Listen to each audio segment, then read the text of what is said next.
Hello? Good afternoon. Can I speak with Sophie Reid-Singer, please? Yeah, that's me. Sophie, it's Kieran calling from Services Australia. How are you today? I'm okay. That's good. I spoke with you on Friday, Sophie, and I arranged to give you a call back today. Is that okay to talk at the moment? Yes. Great. So, Sophie, just before we proceed with this call, I need to inform you that this call may be recorded or listened to for quality and coaching purposes. And if I can just verify a few details for security and identity purposes, just your full name, including any. Great, thank you for that, Sophie. So, Sophie, as I mentioned on Friday, I'm an authorised review officer with Services Australia, and I've been asked to review the decision to reject your claim for disability support pension. Mm-hmm. So I've had a look through the information that you provided as part of your claim and also the assessments that have taken place since that time. Now, based on the assessment that took place, I'm going to actually have to seek some further advice from an area that we have available called the Health Professionals Advisory Unit. Has anyone explained to you the assessment process for disability support pension, Sophie, in terms of the eligibility requirements? I'm extremely aware.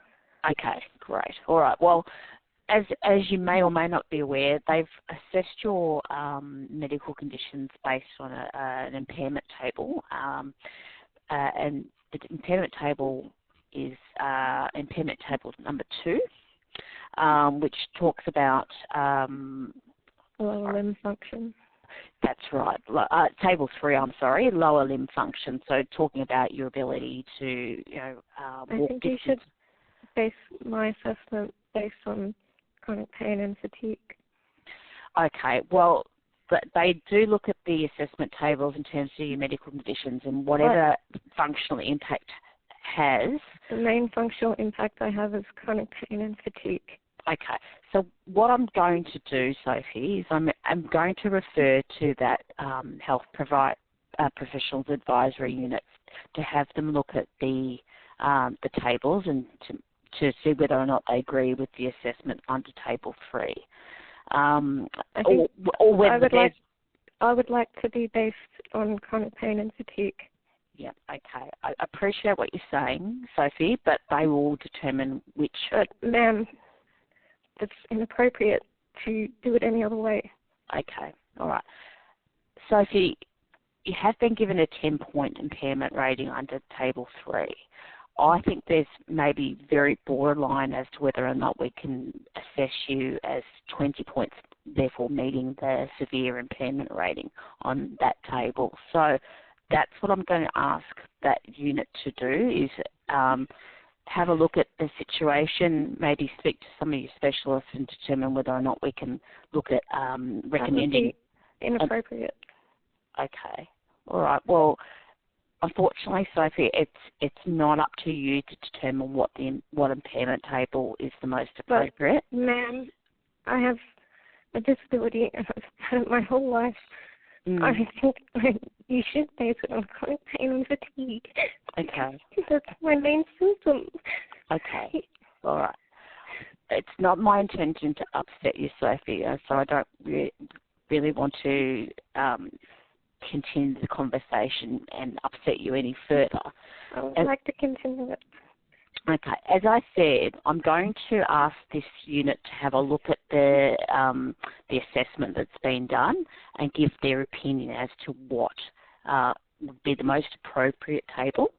And if it is Table 3, the lower limb function, as to whether or not that 10-point rating is appropriate or whether the 20-point rating would be appropriate. So I'm going to refer to them before I can progress any further with the review and wait for their opinion. And then if provided their opinion is that we should look at Table 3 and we should say that there is a 20-point rating, then we can then refer you to the government contracted doctor so they can make a determination as to whether or not they agree with that. I would appreciate if you could please advocate that I should be based on chronic pain and fatigue. I'll certainly suggest that to that unit, and on their determination we'll proceed with either Table 1, which is functions involved with stamina and exertion, or Table 3 and look at the 20-point rating. Okay? Why would you base me on lower limb function? Because of we look at the table. In my letter, it says Sophie experiences chronic pain and significant fatigue. Mm-hmm. Okay. So why would you not base me on that? Okay. I don't understand. As I said to you, I'm going to refer to that professional advisory unit and see what their opinion is, and then I'll call you back with some indication of which way we're going to proceed. All right? So at this point in time, hopefully that will happen at some stage next week, and then I'll be able to get back to you with an update as to how we're going to progress from there. All right? I would like it to happen next week. Okay, I can't guarantee that it will happen next week, but I certainly... You are able to advocate for me, because I'm not allowed to advocate for myself. Yes, I can certainly advocate for the fact that you would request assessment under Table 1 and see what that advisory unit says, all right? Did you read my complaint? I did read your complaint, Sophie, and I am taking that into consideration. However, I'm not a medical professional, so I can't... None of you are. Okay, there are medical professionals that... And I've provided the letters. Mm-hmm. Okay. They're much more qualified than an occupational therapist or whatever the hell you have. Okay, all right. So in terms of making that assessment of 10 points, Sophie, they did speak to your physiotherapist who does see you on a weekly basis. So they do know the functional impacts that your condition has, and that's why they've applied the 10-point rating. So, and because there is some different... My physio is so close to where I live, and I live so close because I can't walk very far. Yep. What the fuck are you talking about? Okay. All right. Sophie, I'm not going to continue the conversation because I really don't want to upset you any further, but suffice to say I'm going to get back to you next week after I've spoken with the advisory unit, and I'll let you know how we're going to proceed. All right? I don't have any other options. Sorry? We don't have any other options. Why is it so difficult? Okay. Sophie, would you prefer I speak with your nominee? No. No? A human being, you should talk to me. Okay. All right. Well, I am talking to you, and I am trying to explain to you what I'm going to do from here on out.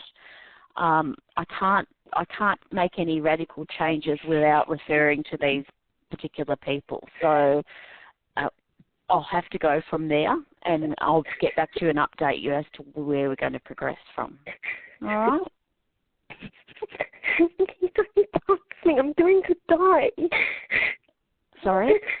If you don't pass me, I'm going to die. I don't have any other options. I don't know what I'm doing. Okay. Sophie, look, have you spoken? You've spoken to a social worker recently with the agency? Yes, and there's nothing they can do because fucking legislation doesn't give them any power. Okay. And look, there may be some options of awarding that 20 points, Sophie. So I think you just need to be patient.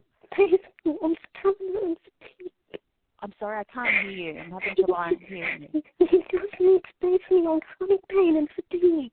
Okay, That's well, simple. I will consider that, and I'll speak to that unit about that, and we'll go from there. Okay, but I can't give you an outcome today, Sophie, until I have referred to that unit. All right. So I'm going to do that now, and then I'll get back to you sometime next week, hopefully. All right.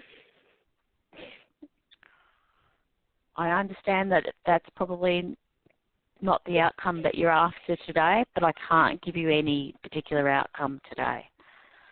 But I will certainly advocate for you that we consider Table 1, and if not Table 1, then Table 3 for 20 points. All right? Okay. All right. Thank you for your time today, Sophie, and I'll get back to you next week. Goodbye. Okay, take care.